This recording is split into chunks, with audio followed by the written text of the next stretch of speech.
ನಮಸ್ಕಾರ ವೀಕ್ಷಕರೇ, ನೀವು ನೋಡ್ತಾ ಇದ್ದೀರಾ ಆಪ್ಗೆ ಆವಾಜ್ ಸುದ್ದಿವಾಹಿನಿ.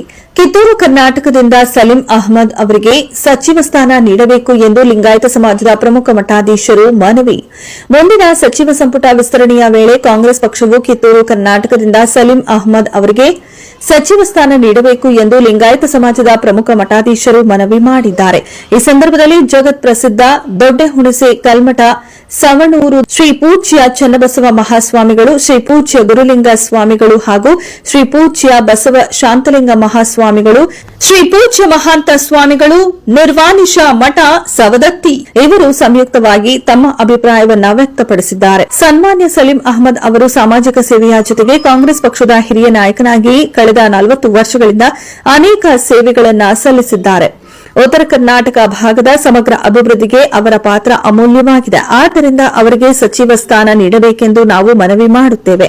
ಕಿತ್ತೂರು ಕರ್ನಾಟಕದಿಂದ ರಶೀದಕ್ಕಿ ಅವರ ವರದಿ.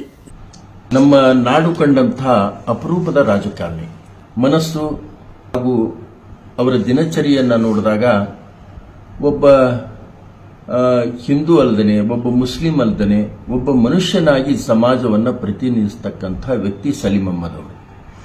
ನಮ್ಮ ಉತ್ತರ ಕರ್ನಾಟಕಕ್ಕೆ ಸಾಕಷ್ಟು ಅನುಕೂಲತೆಯನ್ನು ಕಲ್ಪಿಸಿಕೊಡಬೇಕು ಅನ್ನತಕ್ಕಂತಹ ಉದ್ದೇಶದಿಂದ ಸುಮಾರು 30 ವರ್ಷದಿಂದ ನಮ್ಮ ಈ ಹಾವೇರಿ ಭಾಗ, ಹುಬ್ಬಳ್ಳಿ ಭಾಗವನ್ನು ಪ್ರತಿನಿಧಿಸ್ತಾ ಬಂದಿರತಕ್ಕಂತಹ ಸಲೀಂ ಅಹಮದ್ ಅವರಿಗೆ ಸುಮಾರು 40-45 ವರ್ಷದಿಂದ ಕರ್ನಾಟಕ ಭಾರತೀಯ ಕಾಂಗ್ರೆಸ್ ಪಕ್ಷದ ಪ್ರತಿನಿಧಿಯಾಗಿ ದಿಲ್ಲಿ ಹಾಗೂ ಕರ್ನಾಟಕದ ಮಧ್ಯೆ ಸೇತುವೆಯಾಗಿ ಕರ್ನಾಟಕದ ಪ್ರತಿ ಹಳ್ಳಿಗಳನ್ನು ಸಂಚಾರ ಮಾಡಿದಂತಹ ಸಲೀಂ ಅಹಮದ್ ಅವರಿಗೆ ಮುಂದೆ ಬರತಕ್ಕಂತಹ ಅವಕಾಶಗಳಲ್ಲಿ ಸಲೀಂ ಅಹಮದ್ ಅವರಿಗೆ ಸಚಿವ ಸ್ಥಾನವನ್ನ ಕರ್ನಾಟಕದ ಕಾಂಗ್ರೆಸ್ ಪಕ್ಷ ಜೊತೆಗೆ ಭಾರತೀಯ ಕಾಂಗ್ರೆಸ್ ಪಕ್ಷ ಪ್ರಥಮ ಆದ್ಯತೆಯನ್ನ ನೀಡಿ ಸಲೀಂ ಅಹಮದ್ ಅವರಿಗೆ ಸಚಿವರನ್ನಾಗಿ ಮಾಡಿದರೆ ಈ ಭಾಗದೊಳಗೆ ಸಾಕಷ್ಟು ಸಾಮಾಜಿಕ, ಶೈಕ್ಷಣಿಕ ಹಾಗೂ ಎಲ್ಲ ತರತಕ್ಕಂತಹ ಬಡವರಿಗೆ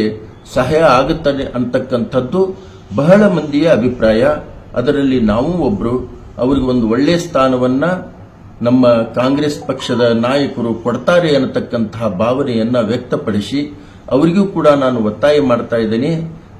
ಸಲೀಂ ಅಹಮದ್ ಅವರಿಗೆ ಕರ್ನಾಟಕದ ಈ ಘನ ಸರ್ಕಾರದಲ್ಲಿ ಅವರಿಗೆ ಒಂದು ಉತ್ತಮವಾದಂತಹ ಸಚಿವ ಸ್ಥಾನವನ್ನು ಕೊಟ್ಟು ಈ ಭಾಗಕ್ಕೆ, ಕಿತ್ತೂರು ಕರ್ನಾಟಕಕ್ಕೆ ಭಾಗಕ್ಕೆ ಒಳ್ಳೆಯ ಕೆಲಸಗಳನ್ನ ಮಾಡತಕ್ಕಂತಹ ಒಬ್ಬ ಮುತ್ಸದ್ದಿ ರಾಜಕಾರಣಿ ಸಲೀಂ ಅಹಮದ್ ಅವರಾಗಿದ್ದಾರೆ. ಅವ್ರಿಗೊಂದು ಸ್ಥಾನ ಕೊಡುತ್ತಾರೆ ಅನ್ನತಕ್ಕಂಥ ಭಾವನೆಯನ್ನು ವ್ಯಕ್ತಪಡಿಸ್ತಾ ಇದ್ದೀನಿ. ಶ್ರೀ ಸಲೀಂ ಅಹಮದ್ ಸಾಹೇಬರಿಗೆ ಈ ಬಾರಿ ಮಾನ್ಯ ಮುಖ್ಯಮಂತ್ರಿಯವರು ಈ ಬಾರಿಯ ಮಂತ್ರಿ ಮಂಡಲದಲ್ಲಿ ಅವರಿಗೊಂದು ಮಂತ್ರಿ ಸ್ಥಾನವನ್ನ, ಸಚಿವ ಸ್ಥಾನವನ್ನ ಕಲ್ಪಿಸಿ ಕೊಟ್ರೆ ನಿಜವಾಗ್ಲೂ ಉತ್ತರ ಕರ್ನಾಟಕ ಭಾಗ ಮತ್ತು ಕಿತ್ತೂರು ಕರ್ನಾಟಕ ಭಾಗ ಅಭಿವೃದ್ಧಿಗೊಳ್ಳುತ್ತದೆ. ಆ ಮುಖೇನವಾಗಿ ಸಮಾಜ ಸೇವೆಯನ್ನು ಮಾಡಲಿಕ್ಕೆ ಇನ್ನಷ್ಟು ಸಲೀಂ ಸಾಹೇಬರಿಗೆ ಹೆಚ್ಚಿನ ಶಕ್ತಿಯನ್ನು ಕೊಟ್ಟಂತಾಗ್ತದೆ ಅನ್ನುವಂಥ ವಿನಂತಿಯನ್ನು ಈ ಮುಖಾಂತರವಾಗಿ ಮಾಡ್ತಾ, ಸಲೀಂ ಅಹಮದ್ ಅವರು ನಮ್ಮ ಭಾಗದ ಒಬ್ಬ ಉತ್ತಮ ಸಚಿವರಾಗಿ, ಮಂತ್ರಿಗಳಾಗಿ ಕಾರ್ಯನಿರ್ವಹಿಸಬರ್ತಕ್ಕಂಥ ಒಬ್ಬ ಸಮರ್ಥ ರಾಜಕಾರಣಿ ಅನ್ನುವಂತಹ ವಿಶ್ವಾಸ ನಮಗಿದೆ. ಹೀಗಾಗಿ ಮುಖೇನವಾಗಿ ಅವರಲ್ಲಿ ವಿನಂತಿ ಮಾಡೋದಿಷ್ಟೇ, ಅವರಿಗೆ ಈ ಬಾರಿಯ ಮಂತ್ರಿಮಂಡಲದಲ್ಲಿ ಸಚಿವ ಸ್ಥಾನವನ್ನು ಕಲ್ಪಿಸಿ ಈ ಕಿತ್ತೂರು ಭಾಗವನ್ನು ಅಭಿವೃದ್ಧಿಗೊಳಿಸಲಿಕ್ಕೆ ಮಾನ್ಯ ಮುಖ್ಯಮಂತ್ರಿಗಳು ಸಹಕರಿಸಬೇಕಾಗಿ ಮುಖೇನ ವಿನಂತಿಯನ್ನು ಮಾಡ್ತಾ ಇದ್ದಾರೆ. ರಾಜಕಾರಣದಿಂದ ಅಧಿಕಾರದಲ್ಲಿ ಇದ್ದರಷ್ಟೇ ಸೇವಾಭಾವ ಅಲ್ಲ, ಅದನ್ನು ಹೊರತುಪಡಿಸಿ ನಿಸ್ವಾರ್ಥವಾದಂಥ ಸೇವಾಭಾವವುಳ್ಳಂಥ ಒಬ್ಬ ಮೇಧಾವಿ ರಾಜಕಾರಣಿ ಅಂತ ನಾನು ಹೇಳ್ಬೋದು. ಎಷ್ಟು ಅವರಲ್ಲಿ ನಯ ವಿನಯ, ಒಂದು ಕಿಂಕರತ್ವ ಭಾವನೆ ಸಲೀಂ ಅಹಮದ್ ಅವರಲ್ಲಿ ಇದೆ ಅಂತಂದ್ರೆ ನಿಜವಾಗಲೂ ಆ ಒಂದು ಸಂಸ್ಕೃತಿ ಸಂಸ್ಕಾರ ಉಳ್ಳಂಥ ಒಂದು ವ್ಯಕ್ತಿಯ ವ್ಯಕ್ತಿತ್ವ. ಅಂಥವರು ಈ ಒಂದು ನಿಟ್ಟಿನಲ್ಲಿ ಸುಮಾರು 25-30 ವರ್ಷಗಳಿಂದಲೂ ಕೂಡ ಕಿತ್ತೂರು ಕರ್ನಾಟಕ ಭಾಗದಲ್ಲಿ ಒಂದು ಇಂಥ ವ್ಯಕ್ತಿಗಳಿಗೆ ಸಚಿವ ಸಂಪುಟದಲ್ಲಿ ಒಂದು ಮಂತ್ರಿ ಸ್ಥಾನ ಸಿಗದೇ ಇರುವಂಥದ್ದು ತುಂಬ ವಿಷಾದದ ಸಂಗತಿ.